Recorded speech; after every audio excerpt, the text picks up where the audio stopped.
ጽግና ከባድ ጭንቀት ውስጥ ነው። ከዛው ውጪ በምንም ሊገለጽ አይችልም። አብይ አህመድ በቅርብ ቀናት ውስጥ የአማራ አክቲቪስት ሊሆን የሚችልበት እድል ከፍተኛ ነው። አሁን ባለው ነብያዘው መንገድ ያልሄደበት ያልዞረበት የሚዲያ አውታር የለም። የህዝብን ጆሮ ፍለጋ ይቃጥታታል። አንሙት ሁሉ ጊዜ የሚላት ነገር አለች። ትለፊያታለሽ እንጂ አትከብሪያት የሚላት ነገር አለች። ልክ እንደዛ ነው። እየቃተተ ነው ያለው። ይዟቸው የሚመጣቸውን አጀንዳዎች ገና ሳይናገራቸው እናቃቸዋለን። አሁን because አብይ አህመድን ጭንቅላቱን፣ አስተሳሰቡን፣ ሞደስ ኦፕራንዲውን፣ አሰራሩን፣ ፍልስፍናውን፣ እይታውን ኤቭሪቲንግ መብላት ተችሏል። ኦኬ ሰሞኑን ያለው ትርምስ ያለው የፕሮፓጋንዳ ድብልቅልቅ እውነት ለመናገር ብልጽግና በኦሮምኛ የሚነገሩትን ነቀጀላ መርዳሳ እየወጡ የሚያወሩትን አብይ አህመድ የማይሄዱበት በእያንዳንዱ የአማራ አርሶ አደር ቀዬ ላይ ሄዶ ሊንከባለል ይችላል። በቅርብ ቀናቶች ውስጥ የተሸነፈ ኃይል ሊድን የሚችልበት እድል የለም። ከማጋር እንደተጋጨ አላወቀው። መጀመሪያ በተደጋጋሚ ስንል የነበረው ከማጋር እንደተጋጨ አላወቀው። ማንም ያልሰበረው ማንም ያላንበረከከው ማህበረሰብ ጋር ነው ጦርነት የገጠመው። የአማራን ህዝብ ደም ካፈሰሰ በኋላ አርሶ አደርና ካህናትን በቦምብና በድሮን ካነደደ በኋላ የአማራን ህዝብ ይቅርታ ማግኘት አይችልም አብይ አህመድ። አማራ አብይ አህመድን ይጨርሰዋል። ምንም ጥያቄ የለኝም። ምንም ዳውት የለኝም። ናው አብይ አህመድ አማራ የፈጠራቸውን ሌሎች አቅሞች ከሌሎች ህዝቦች ጋር የፈጠራቸውን መተማመኖችና ትብብሮች ሙሉ ቀጠናውን በነገራችን ለምሳሌ በርካታ ቴሌቪዥኖችን በምስራቅ አፍሪካ ያሉ ጸረ አብይ አህመድ ፕሮፓጋንዳና ዶክመንተሪ እየሰሩ ነው። ተመልከቷቸው። ሱዳን፣ ጅቡቲ፣ ሌሎችም ይሰራሉ። በቀጣይ ሙሉ ቀጠናው የዚህ ቀጠና ዋነኛ ቁጥር አንድ ስጋት ማን እንደሆነ ታውቋል። በአማራና በትግራይ ህዝብ መካከል ያረጀ የትርክትንና የጥላቻን እንትን ይዞ መጥቶ ሙሾ ነገር እና ተነጎዳ በአሚኮ ሲያለቅስ ልንሰማው እንችላለን። የአማራ ህዝብ ድል ውጤት ነው የአብይ አህመድ በዚህ ደረጃ መንበርከክ። ዳግም አብይ አህመድ የአማራና የትግራይን ህዝብ አያዋጋም። አማራ አይፈቅድለትም። እንዴትም መንከባለል ይችላል። ማንኛውንም ፕሮፓጋንዳ መስራት ይችላል። በየትኛውም አይነት መንገድ ሊመጣ ጥረት ሊያደርግ ይችላል። የነቃን ትውልድ ምንም ልታደርገው አትችልም። የተገነዘበን ትውልድ ምንም ልታደርገው አትችልም። የትግራይ ኃይሎች ፖለቲካ ፍላጎቶቻቸው ምን እንደሆነ እናውቃለን። የአማራ ፖለቲካ ፍላጎቶች ምን እንደሆኑ እናውቃለን። ኢትዮጵያ ውስጥ ያሉ የኦሮሞም ያፋርም ሌሎችም ኢትዮጵያን ሶማሌዎችን ጨምሮ በርካታ ኃይሎች ፍላጎቶቻቸው በኢትዮጵያ ቀጠና ውስጥ ምን እንደሆነ እናውቃለን። አብይ አህመድን በተመለከተ የጋራ አቋም ተይዟል። ይሄ ስርዓት ባለበት ፖለቲካ ሰከንደሪ ነው። ይሄ ስርዓት ባለበት ፖለቲካ ሰከንደሪ ነው በነገራችን ላይ and probably በጣም ሌክዠሪ ጉድ ነው። በጣም ይሄ ስርዓት ባለበት ትልቁ ነገር ህልውና ነው።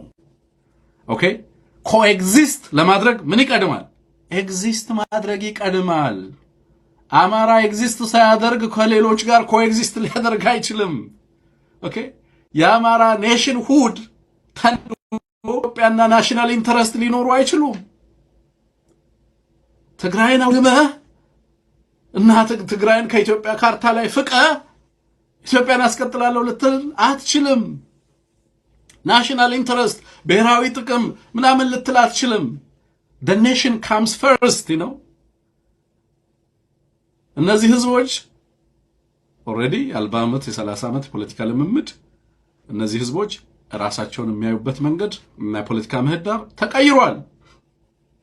ማንም በፈለገው መንገድ ሊደመስሳቸው ሊሰርዛቸውና ሊጽፋቸው አይችልም። አብይ አህመድ ደግሞ በአማራ ክልል ቴሌቪዥን ላይ ቃለ መጠይቅ ለመስጠት የሚመጣም ያው የተነገረን ያለው ነገ አርብ ምሽት ከ2 ሰዓት ተኩል ጀምሮ የአብይ አህመድ ቃለ መጠይቅ በአማራ ቴሌቪዥን ላይ እንደሚሄድ ነው በማስታወቂያው የተረዳ ነው። በማስታወቂያው የቀረቡ አንዳንድ ጉዳዮች አሉ። የፕሪቶሪያው ስምምነት ከአማራ ህዝብ ጥቅም አንጻር፣ እንደዚሁም አብይ አህመድ የአማራ ህዝብ ከህወሓትና ከኤርትራ አንጻር የገጠመውን ፈተናና ጥንቃቄ እንዲደረግ በሚ በሚል ከሁለቱ ህዝቦች ጋር ያለውን ልዩነት የሚያሰፋ ጥላቻን የሚሰንቅ መልእክት ሊያስተላልፍ እንደሚችል ከማስታወቂያው መረዳት ተችሏል። የሰኔ 15ቱንም ግድያ ሊያነሳ እንደሚችል ነው የሚገለጸው። የወልቃይትና የራያንም ጉዳይ እንደዚሁ ሊያነሳ ይችላል ተብሎ ነው የሚጠበቀው። ምን ሊል ይችላል አብይ አህመድ? ለአማራ ህዝብ በዚህ ወቅት ላይ እንዲህ አይነት ቃለ መጠይቅ ለመስጠት መምጣቱስ ምንን ያሳያል? እንግዲህ ደብረ ማርቆስ ላይ ጀምሮታል።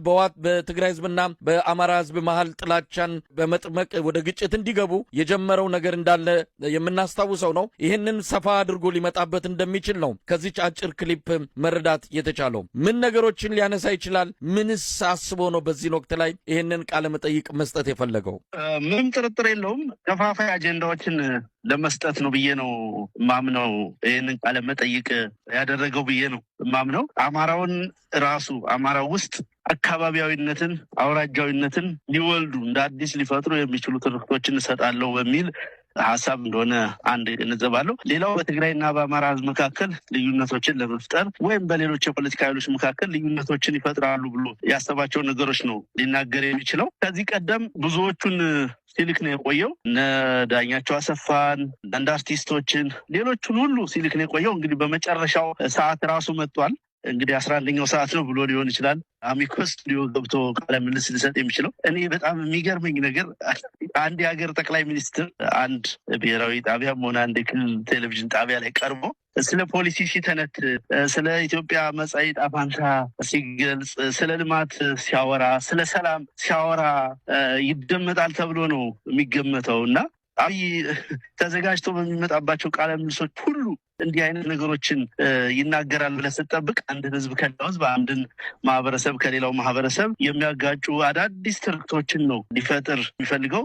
በእርግጠኝነት ሰኔ 15 እንደዚህ ነው የተፈጠረው፣ እንደዛ ነው የተፈጠረው፣ ከሌን ገደለ የሚል አጀንዳ እንደሚሰጥ ነው በአሚኮ በእርግጠኝነት መግለጽ የሚቻለው። በትግራይና በአማራ መካከልም እንዲሁ የተለየ አዲስ ነገር ለመፍጠር መሞከሩ አይቀርም። ደግነቱ የኢትዮጵያ ህዝብ በሚገባ አውቆታል። በተከታታይ በእንዲህ አይነት መንገዶች ዋግ ሲሄድ ላሊበላ የእናንተ ነው፣ ላስታ ሲሄድ የእናንተ ነው፣ ደሴ ሲደርስ የሌላው ነው፣ ደብረ ብርሃን ሲደርስ ሌላ፣ ወለጋ ሲደርስ ሌላ፣ ጅማ ሲደርስ ሌላ። ፍጹም ተቃራኒ የሆኑ ነገሮችን፣ ኔጌቲቭ የሆኑ ነገሮችን፣ የህዝቡን ማህበራዊ ትስስር ይበጣጥሳሉ፣ ጥርጣሬን ይፈጥራሉ፣ አብሮነትን ያጠፋሉ የሚላቸውን ቋንቋዎች የሚላቸውን መረጃዎች ነው በተደጋጋሚ ይጠቀም የነበረው። አሁንም በቴሌቪዥን ጣቢያው መጥቶ ተመሳሳይ ነገር እንደሚያደርግ ከወዲሁ ይጠበቃል። ሌላ የተለየ ነገር እኔ አልጠብቅም። የተለየ ምስጢርም የተለየ መልእክትም በጎ ጥሪም ያደርጋል ተብሎ አይገመትም። ይሄ ሁሉ እንግዲህ ጭንቀት የፈጠረው ነገር ነው ብዬ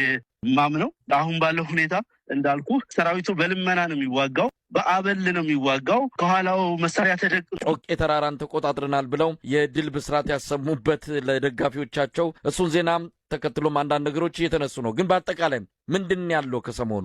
አመሰግናለሁ መሳይ። ከሰሞኑ በበርካታ ጦርነት ይደረግባቸው በነበሩ አካባቢዎች ከዚህ በፊትም ተደጋጋሚ ውጊያዎች መደረጋቸውን እንደቀጠሉ ናቸው። በተለይም አገዛዙ ትልቅ የሆነ የፕሮፓጋንዳ ሽፋን የሰጠው የጎጃሙ ጮቄ አካባቢ ኦፕሬሽንን በድል አጠናቅቄያለሁ ብሎ ተናግሮ ከመድረክ ሳይወርድ ምስራቅ ጎጃም ምርጦ ለማርያም ዙሪያ የ201ኛ ኮር 74ኛ ክፍለ ጦር በሸለቆ ሻለቃ ድሽቃ፣ ብሬኖችና ሌሎች የቡድን መሳሪያዎችን ከጠላት ሰራዊት በመማረክ በትላንትናው ዕለት ትልቅ ድል አስመዝግቧል። በዛሬው ዕለትም በተመሳሳይ ይኸው ክፍለ ጦር የአረንዛው ጉንቻ ሻለቃ ጉንዶይን ከተማ ዙሪያ በተመሳሳይ በርከት ያሉ የነፍስ ወከፍ መሳሪያዎች የተገኙበትን ድል አስመዝግቧል። ጄኔራል ብርሃኑ ጥላሁን ደብረ ማርቆስ ላይ ካድሬዎቹን ሰብስቦ የሞራል ግንባታ ለማድረግ የፋኖን ሎጂስቲክስ ማዕከል ተቆጣጥረናል፣ ኃይል አዛብተናል፣ አዳክመነዋል የሚል የፕሮፓጋንዳ ስራ ሲሰራ ነበር። እውነታው ግን የተገላቢጦች ነው። እዛው እነሱ አዳክመንበታል፣ እርምጃ ወስደንበታል ባሉበት አካባቢም ጮቄ ጥግም እንዲሁ 54ኛ ክፍለ ጦር በርከት ያለ የፋኖ ኮማንዶ ያስመረቀበት ሳምንት ነው። በተመሳሳይ ይህ ወሬና አጀንዳ በሚነገርበት ጊዜ በወገን ኃይል ላይ አንዳችም ተጨባጭ ጉዳት ሳያደርሱ እኛ እንግዲህ እንደምታውቀው ስንማርክ ከነማረጋቸው፣ ስንማርክ ከነ ዩኒፎርማቸው፣ ከነ ማንነታቸው፣ ከነ መታወቂያቸው ነው ለህዝብ ይፋ የምናደርገው። በእግረኛ ሰራዊቱንም ሆነ ኮሎኔሎችን፣ ሌሎችንም ባለማረግተኞች የምንማርከውን መሳሪያም በአደባባይ የሚታይ የሚዳሰስ የሚጨበጥ ድልን አስመዝግበን ነው ጠላት ላይ የኃይል የበላይነት ወሰድን፣ ጠላት ላይ ድልን ተቀዳጀን የምንለው። የእነሱ ድል የእነሱ ማሸነፍ በፕሮፓጋንዳ ብቻ ተነግሮ የሚቀር አንድም አይነት ተጨባጭ ማስረጃ የማያቀርቡበት ዲስኩር ነው የሰነበተው። ጮቄ ላይ አገዛዙ በርካታ የቡድን መሳሪያዎችን በማስወንጨፍ ከፍተኛ የሀገር ሀብት ከማባከኑ በስተቀር በጣም ብዙ የቤት እንስሳትን በየበረቱ እንዳሉ ከመግደሉ ቀላል ቁጥር የማይሰጣቸው ንጹሐንን ነፍሰ ጡር እናቶችን ጭምር በቤታቸው ምድጃቸው ላይ ያሉ በመድፍ በቢኤም ሮኬቶች ከመግደሉ በስተቀር በወገን ሰራዊት ላይ ይህ ነው የሚባል አንዳችም ጉዳት ያላደረሰበት በአጠቃላይ የጮቄ እና አካባቢው በመላው ጎጃም ያደርገው የነበረው ኦፕሬሽን ሙሉ በሙሉ የከሸፈበት ሳምንት ላይ ነው የምንገኘው። ከዛ በተገላቢጦሽ እንደውም የሳምንት የአገዛዙ ሚሊሻዎች አድማ በተናዎች እና ሌሎች አባላቱ እንዳይከዱበት በየዩኒቨርሲቲው በየትምህርት ቤቱ ሰብስቦ በምልጃ በሽማግሌ ጭምር እየለመነ ያለበት እያባበለ ያለበት አንዳንዱ ቦታ ደግሞ እየረሸነ ያለበት ነው። እንደዛም ሆኖ በጣም ከፍተኛ ቁጥር ያለው የጠላት ሰራዊት አባላት በገፍ የወገንን ኃይል እየተቀላቀለ ነው። ከነ ተተኳሹ ከነ መሳሪያው ከነ ቡድን መሳሪያው ለምሳሌ ዛሬ ከደብረ ማርቆስ ዙሪያ ጅበላ ሙተራ ሻለቃ የተቀላቀለ አንድ ብሬን ተኳሽ የብሬን መትረየስ መሳሪያውን ከነ ሙሉ ምድብተኞች በመያዝ 3 ክላሽ ጠመንጃዎችን በመያዝ የወገንን ኃይል ተቀላቅሏል። ተመሳሳይ ነገሮች በየቦታው አሉ። እንደው ይሄኛው የቡድን መሳሪያ ስለሆነ አነሳሁት እንጂ በየዕለቱ በቀን ውስጥ በጣም በብዙ የሚቆጠር የጠላት ሰራዊት አባላት የወገንን ኃይል በገፍ